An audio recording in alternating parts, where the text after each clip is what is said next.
Constitution. So, in original Constitution, Article 21 reads as right to life and personal liberty with procedure established by law. So, as you know, Article 21 is part of Part 3, that is fundamental right, and it is one of the most important human right as well. So, any restriction on right to life and personal liberty will be only by procedure established by law. As you know, legislature is the law making body. So naturally, justified and rational restrictions on these fundamental rights were possible only through legislative laws or acts. So in A.K. Gopalan case, 1951, as you know, A.K. Gopalan was the Communist Party leader who was arrested by police in wake of left-wing insurgency and violence. So his advocate approached Supreme Court for getting relief, but Supreme Court refused to give any major relief except one that police must have informed about the ground of arrest. But he was not released, so he did not get any relief. His advocate advocated that there should be a golden triangle linkage between Article 14, 19, and 21. His advocate secondly also argued that the fundamental right is both against executive and legislature. His advocate also argued that the procedure of arrest must be fair, just, and reasonable. At that point of time, Supreme Court rejected that. But in Menka Gandhi case 1978, Supreme Court gave a historical judgment with a reinterpretation of Article 21.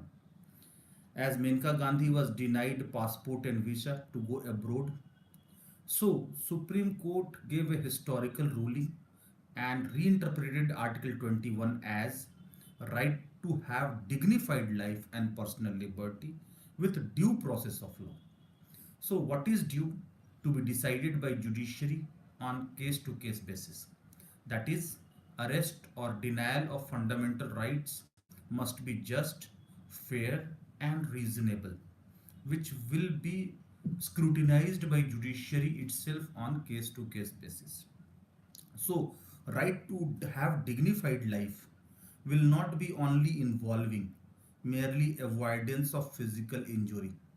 It will be including so many implied rights which Supreme Court clarified over the period of time, including education, livelihood, clean and green environment, privacy, passive euthanasia, personal liberty, personal choice, right to go abroad, and so many rights were reinterpreted as part of Article 21.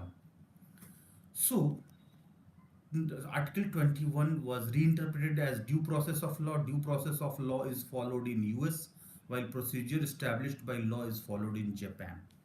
So, in due process of law, the right will be both against executive and legislature. Whatever argument the advocate of A.K. Gopalan made in 1951 now was accepted by Supreme Court, and Supreme Court accepted a golden triangle link between Article 14, 19, and 21 as right to move within the country under Article 19 would also be linked with right to move abroad under Article 21 and is linked with right to equality.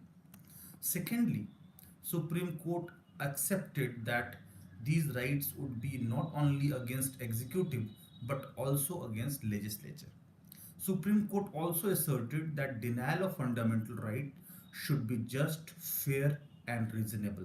If not, then judiciary will be bound to protect fundamental rights based on writ jurisdiction of Supreme Court under Article 32 and High Courts under Article 226.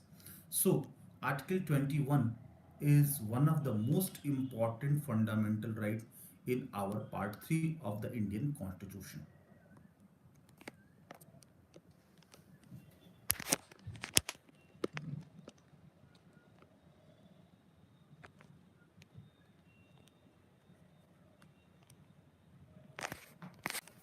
Using YouTube sound ना अभी नहीं हाँ बंद हो गया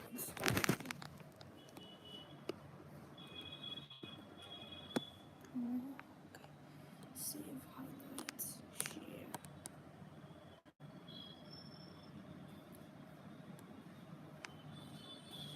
ये live चला गया तो हाँ लाइव तो चला गया था